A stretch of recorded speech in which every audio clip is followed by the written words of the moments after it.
Ça prend seulement quelques secondes à un F-16 de lancer une bombe d'une tonne qui fait disparaître une famille entière. Mais nos investigations, elles, peuvent prendre des jours et des semaines parce que nous devons récupérer toutes les preuves nécessaires.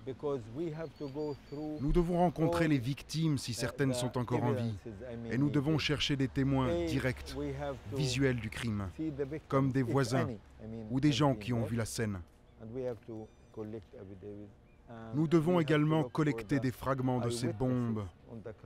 On doit regarder aussi les lieux, les environs, faire des croquis.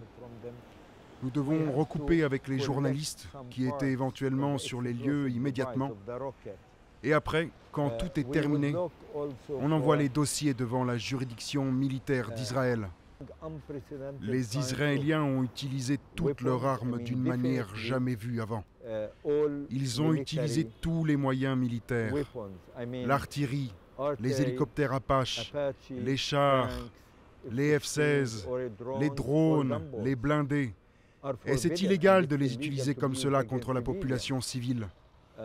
Ils ont utilisé aussi des bombes de 2 tonnes qu'ils ont larguées sur des zones très peuplées, comme à Shejaya ou à Quza.